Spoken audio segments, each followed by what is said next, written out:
Hi everybody, MTG Openings here once again with a Dragons of Tarkir booster box opening.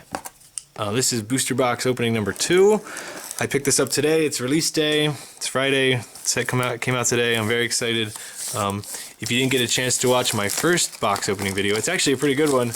I'll leave the link in the description below, and I won't give anything away here. For this box opening, I'm gonna just quickly go through the commons, show the uncommons, and then read the name of the rare. We're doing a little less informative than our first box opening. And the third box opening that I'm gonna do, which, I have another box. It's right here. We'll open this one also on camera. I think I'm gonna break it up into multiple videos, like somewhere between 3 and 6 videos, and see how that does. Let me know in the comment section which format you like the best. Like I said, we're just gonna skim through the commons here, show the uncommons, and our first rare is a Thunderbreak Regent. So, pretty good start. Thunderbreak Regent's gonna see some standard play, without a doubt. 40 cast, 4/4 flying. I suppose I wish it had haste, so that might be asking a bit much. So we've got a foil in this pack. We've got here's the uncommons. Our rare is a Sunbringer's Touch. It's 2 and 2 green sorcery. Oh, sorry, I'm going to read it because I'm so used to my other box. We got a foil rare. It's a Sirach the Huntcaller. So that's pretty cool. So I really like Sirach. I had him in my pre-release. He was my promo.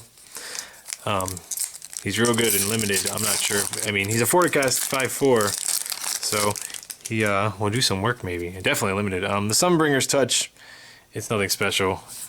It's a card you're gonna take. It's not even necessarily a first pick, I don't think. So here's our uncommons. Our rare is our first mythic. It's Descent of Dragons. So Descent of Dragons gives you a bunch of 4/4 dragons, or removes your opponent's bad creatures from play. So that's fun. Or good creatures, and making them just a 4/4 flying. Not that that's bad. Not that that's great for you, but you're maybe killing their Silumgar, or something even better. So here's our uncommons. Our rare is a Silumgar's Assassin. We got a warrior token. Silumgar's Assassin, it's first pickable for sure. It's removal, right? So, and then it's also potentially not be able to be blocked, so that's a good card. It's got Megamorph, that's always fun for surprises. Gives you options also if you want to play him as a 2/2, or just cast him if you need the guy on turn 2 instead. Here's our uncommons. And our rare is a Gleam of Authority. And a Jin Monk token.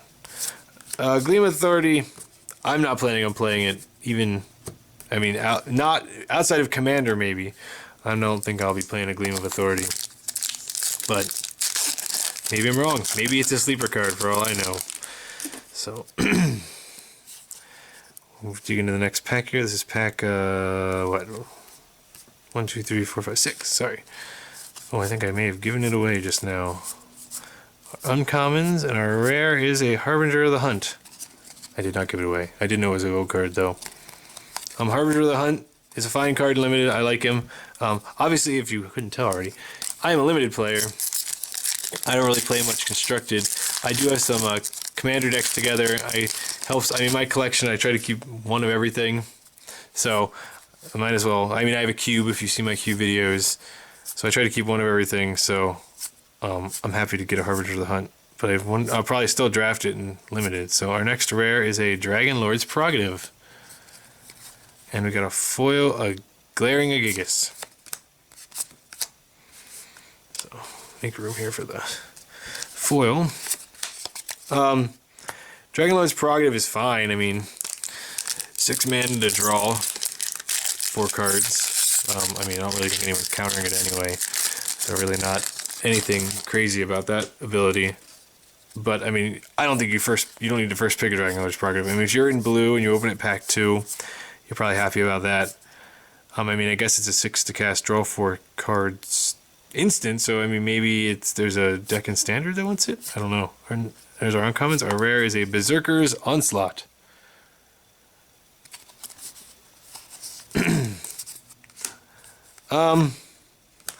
I haven't played with or against Berserker's Onslaught yet. I mean, obviously the set just came out, but if I have to cast to give all your guys Double Strike, I think it's another one of those cards that you don't need to first pick it, but if you're in red and you open it pack 2, you probably are happy to have it.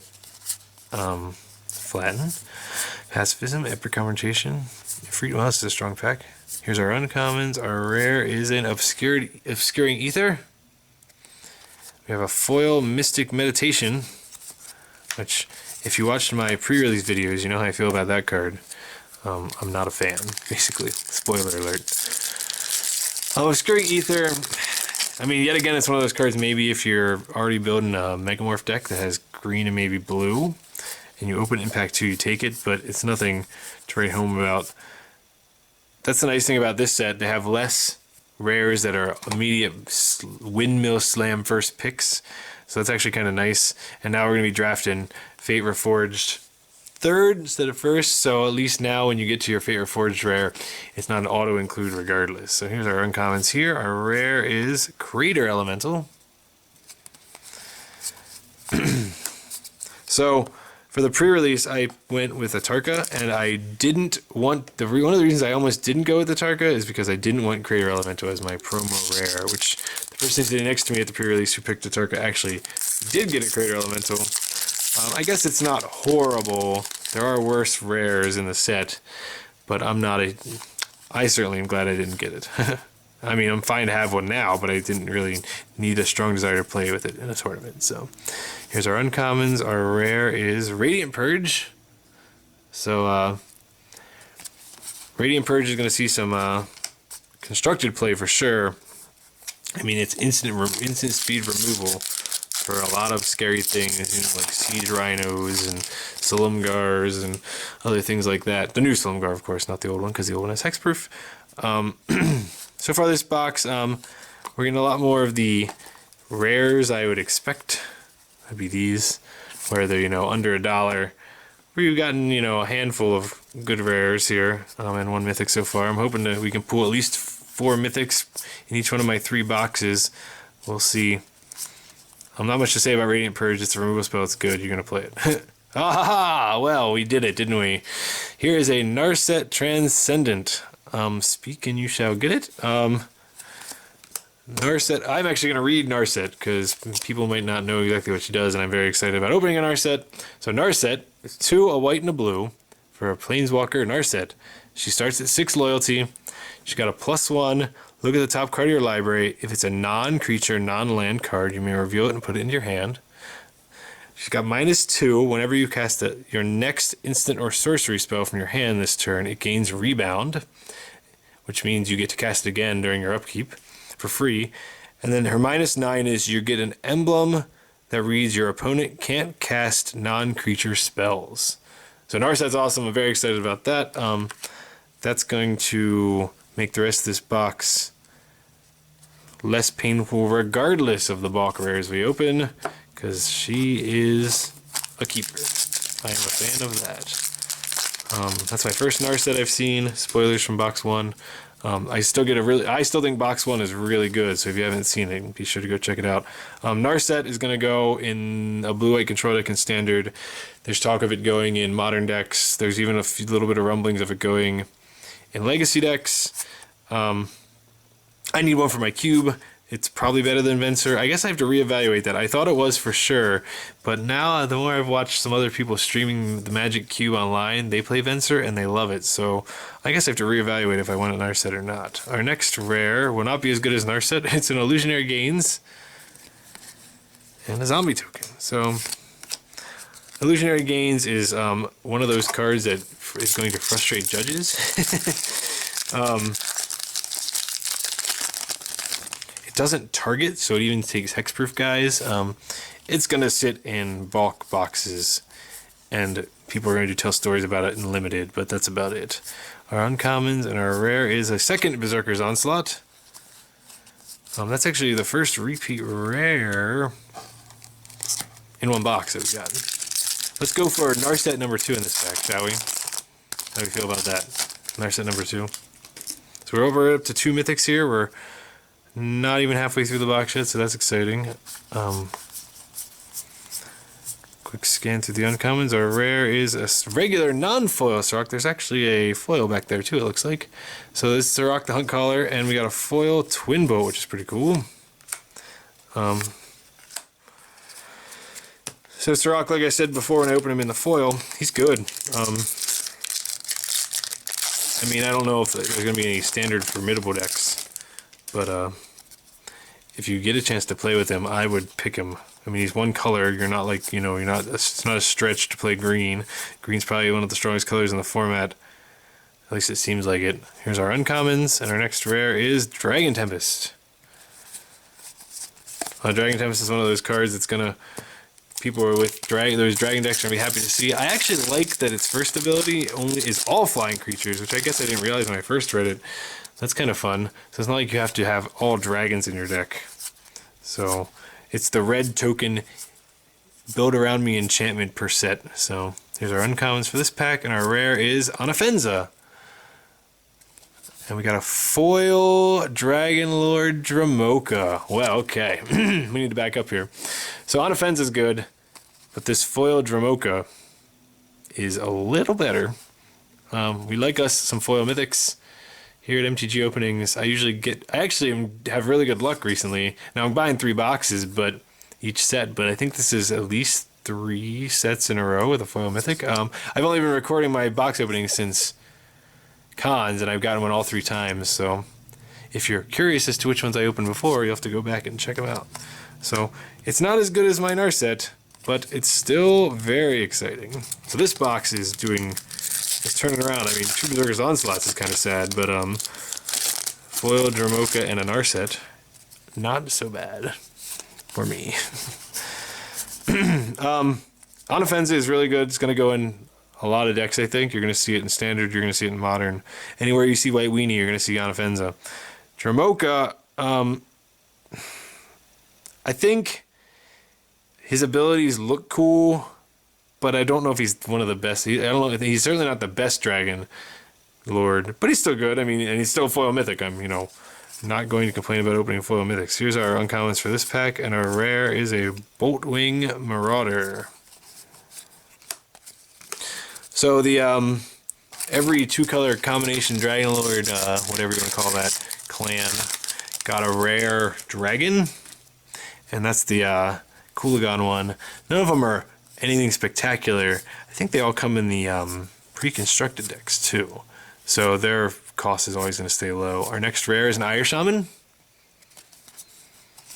I'm a fan of Ire Shaman. Red pseudo draw cards is always fun. Always happy about that.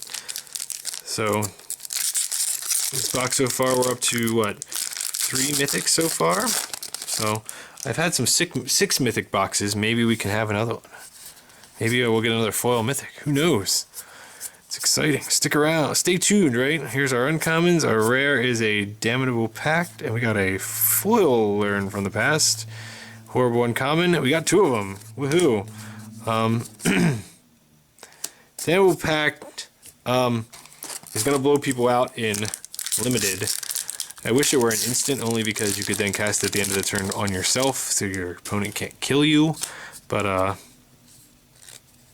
it could just read, target player loses X life. That's what's going to kill people, obviously, in Limited. So I don't think it's going to see much play beyond that, but that's alright. Here's our uncommons. Our next rare is an Ereshkigal Sovereign. That's one of the aforementioned clan dragons, along with Harbinger of the Hunt, Boltwing Marauder, Pristine Skywise, and I do not... Necromantic Dragon. That's what it is. Now we're going to open that, of course, now that I said it out loud. But that would be okay. We got a Profound Journey as our rare. It's a rare with rebound. It's as a rare, it costs 7. I feel like if I'm in white and I open that pack too, just like I've been saying for a lot of the rares in this box, I take that. I don't think I'm happy first picking it. Pack 1, pick 1, because it's so expensive. I mean, I guess if you take it, you can try to build green-white ramp, some sort of green-white ramp deck. I don't know. I guess that's a thing. Is it really that great? Yeah, it's probably good enough for that. Here's our uncommons for the next pack, and our rare is a Zergo Bell Striker. He's going to be, I wouldn't call him a constructed all-star, but he's going to see a decent amount of play in constructed, I believe. So that's exciting. He's the one red to cast 2 power guy that Wizard of the Coast seems to be printing these days per set, or at least per standard rotation. So I like him. That's Rakasha Gravecaller is a really strong card. A rare this pack is Icefall Regent. So along with each of the 2-color Dragon Clan dragons, there's also a Regent that is monocolored for each of the clans. That would be the Ojutai one. It's great and limited. I think it's gonna see some standard play and go up in price. So if you have some, you might want to hold on to them. I think it's gonna go up. Our rare in the next pack is a Mythic. It's a Risen Executioner. It's one of the Mythics that's making waves. In constructed circles, I feel like it's a card that people might want to build around. I mean, there's always some people that have some strong opinions leaning towards graveyards, and he definitely lets people think about that in this format. So watch for Conley Woods, of all people, at least, to have a Risen Executioner deck. As a matter of fact, I'm pretty sure I was on the website, one of the websites he writes articles for, and he had already made the deck even like the week before the pre-release, after it was spoiled. So here's our uncommons for this pack. Our rare is a regular Dragonlord Jamoka, so that's fun. We got a foil Tapestry of the Ages. So, like I said before, I don't think Dragonlord Jamoka is the best Dragonlord. I don't think he's the worst either. Maybe he is. I mean, he's awesome in limited. If you get that guy in limited, 5/7, can't be countered. Opponent can't kill spells during your turn. He's got lifelink. I mean, you swing with that guy, he doesn't need vigilance, So that's actually back-to-back mythics. So now we're up to 1, 2, 3, 4, 5 mythics. 1 mythic to go for that fabled 6 mythic box, which we've got a lot of packs to go, so maybe we'll get there. Here's our uncommons. Our rare is a Foul Renewal. So I was actually having a conversation with my brother about Foul Renewal. He drafted Dragons of Tarkir along with the pre-release, and he opened a Foul Renewal, and he didn't take it. And I asked him, would he have taken a Flatten if it were in that pack? I think he took a Tail Slash, so he did take a removal spell. But I asked him if he would take a Flatten, he wasn't sure. He said probably. Well, Foul Renewal is essentially, can be Flatten but better, so I like Flatten. Foul Renewal is better than Flatten. I like Foul Renewal. Get you the card back. I mean, it goes to your hand, but that's like bonus, right? You pay 4 mana to kill one of their guys, and then you get the creature back. So Display of Dominance is my least favorite of this cycle, and Rending Volley is actually my favorite.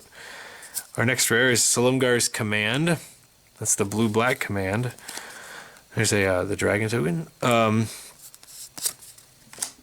I think the blue-black control player is going to play Silumgar's Command. I don't know if they're going to be very happy about it. They're at least going to try it out. I don't know if it'll end up in the deck. It's a little expensive. It doesn't have any, it can kill a guy, it can kill a Planeswalker, it can counter non-creature spell. I mean, I guess it does enough. It does enough controlling things. I mean, I think they wish it cost 4 instead of 5, but it's still probably good enough that it's going to see play, and obviously you play it in limited, so here's our uncommons for this one, and we got another Mythic. There's Mythic number 6. 1, 2, 3, 4, 5, and 6. We got Dragonlord Silumgar. So he's got flying and death touch and steals creatures, and he's awesome. And he's got Tassiger on his neck. Not that you can see it because my camera's bad, but he's also the art is very dark on this card for this one. It seems extra dark. I thought he was the worst for some reason when I first read the Dragonlords. He's not the worst. He has 6 to cast. I guess I wish he were 5 to cast. He'd probably be too strong then. But it should note that you only gain control of the target creature or planeswalker for as long as you control Dragonlord Dromoka. So if somehow they steal it with like lose control, they get their guy back, and you get your Slimgar back at the end of the turn or whatever, but you no longer have the guy or planeswalker you stole. So keep that in mind. So 6 mythic, 6 box. I'm keeping up tradition here. There's my uncommons, and our rare is a Deathbringer Regent. I'm keeping up with the tradition of opening a box with at least 6 mythics and one of them foil. That's 3 sets in a row now. So Deathbringer Regent is an awesome limited card. It makes you think every time you go to play your 5th creature. Does my opponent have a Deathbringer Regent? I mean, if they have black mana, you at least want to be wary. And obviously if they play it in one game, then you really have to be worried that they're going to play it in another game. And it costs 7, so it's hard. Sometimes you lose track of the number of creatures you have in play there. You just got to be careful. So here's our uncommons for the pack, and our rare is a Faux Razor Regent. That's back-to-back Regents instead of back-to-back Mythics, but I actually am fine with that. We're in the home stretch here. We're in the final 5 packs here. So I don't think I've ever opened 7 Mythics, and I'm not holding my breath to open 7 Mythics today. But hey, there's still hope, you know? Who knows? I like Faux Razor Regent as a limited card only. It's first pickable probably. I mean, it costs 7, but he's so strong. He's a 2-for-1 and has more than 4 toughness. So, figured I'd cover that real quick. Our rare in this pack is Stratus Dancer. And we have a foil Coolagon Skirmisher. Warrior token. I like Stratus Dancer. I think it's going to be at least a sideboard card for Constructed, and I think you take it early on in your draft. I mean, maybe you don't first pick it if you got some removal spell instead, but it's probably strong enough to first pick. I mean, it's a 2 to cast 2 on flying, if nothing else, so that's always good. Go through our next pack here. I don't know if I've mentioned Stampeding Elkerd in this video yet, so I'm going to quickly give a shout out to Stampeding Elkerd. I had 2 of these at the pre-release. Card's awesome. I'm going to try not to draft green every time, especially if I get past Stampeding Elkerds. Giving all you guys trample seems good. Here's our uncommons for this pack. Our rare is a Living Lore. And we got another zombie token. Living Lore is complicated to say. I think there's gonna be a lot of people, at least at my local game store. We're kind of a casual crowd. More I try to keep up on, you know, the non-casual stuff, but I'm a pretty casual player myself. I mean, I'm competitive, but I'm not going out to, you know, PTQs or even playing on Magic Online very much. Living Lore is gonna get passed because people don't want to deal with Living Lore, I have a feeling. So here's our next uncommons. Our rare is a Pitiless Horde. If you open Pitiless Horde and not anything else crazy with Dash, you're gonna probably make a Dash deck. Pitiless Horde is, until there's unless there's a Dash deck that becomes a thing, it'll be limited only. I don't know how much life people are ever gonna lose from it, because I hope you're dashing into play as often as you can. He does have 5 power, and it kind of makes your opponent need to block it, even if they only block it with their 3 power guy. You're paying 4 mana to kill one of their guys. That is perfectly acceptable in this day and age. We got a Warbringer. Oh, sorry, I'm not reading these. That's actually our first Warbringer of this box, I believe. We only got one in the other box. Our rare is a Pristine Skywise. It's the Ojutai 2-color dragon. And this is our last pack. So I'm going to go through this one one card at a time. In the comment section below, let me know what your first pick would be.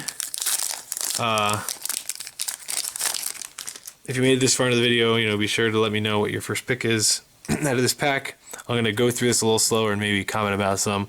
Champion of Arasheen isn't bad. It's a warrior. It's got lifelink. It costs 4. I wish it cost 3, even if we're like 2 white and 1. Shambling Goblin's not horrible. Dragon Fodder is not bad either. Glaring Gigas has its place, but certainly not a first pick. It's a pretty interesting common run so far. They're with all cards that you don't want to first pick, but are pretty strong. Coloston Yearling, Grimag Drowner. Finally, a card I would just pass. Custodian of the Trove. Sandcrafter Mage isn't horrible either. Tigum Strike costs too much. Sprinting War Brute. Not bad, even in a non-official dash deck. Here's a dragon, Enduring Scale Lord, Dramoka's Gift, Khalsi Deceiver, and our rare is Necromaster Dragon. So for those of you who don't know, it's 3 a black and a blue for a 4/4 flying. Whenever a Necromaster Dragon deals combat damage to a player, you may pay 2 colorless. If you do, you put a 2/2 black zombie creature token on the battlefield, and each opponent puts the top 2 card of their library into their graveyard. 5 to cast 4/4 flying dragon. Probably the pick. That's the unfortunate part about so many dragons. Let's page through this quick again and see if there's anything better than that dragon. The Drowner's okay. The Reward Root's okay. If you get 2 Enduring Scale Guards and get a +1/+1 counter, you have 2 infinite creatures, so that's pretty good. So he's good, but he's 6 to cast instead of 5. Droga's Gift isn't good enough. Khalsi Deceiver. So the pick for me is between Enduring Scale Guard and Necromaster Dragon, and I'm going to have a chance to draft more of these probably than I am these. So Necromaster Dragon is my pick. Let me know in the comments below what your pick is. So that is box number 2 of Dragons of Tarkir. I am very happy with the box. I mean, I can't really be unhappy with the 6 mythic box. Let's quickly go through some highlights here. We got Dragonlord Silumgar, Dragonlord Dramoka, Risen Executioner, Zurgo Bellstriker. Here's our foil Dragonlord Dramoka, Anafenza. We got a Narset, Descent of Dragons, Thunderbreak Regent. So this one had 2, we did have 2 foil rares in this one. I guess I forgot about this, the Sirach the Hunt Caller. So overall, this box was really strong. I was debating even getting more than a box or 2, more than 1 box of Dragons of Tarkir. So far, I'm very happy that I did. I have 1 more box to go. Be sure to check out that video when they all get uploaded. If you have any questions or comments, leave them in the comment section below. If you enjoyed the video, click on that thumbs up like button for me. If you're interested, you can find me on Facebook at MTG Openings and on Twitter at MTG Openings. I'm putting up a few pictures of some draft decks and some what's the first picks up on those accounts.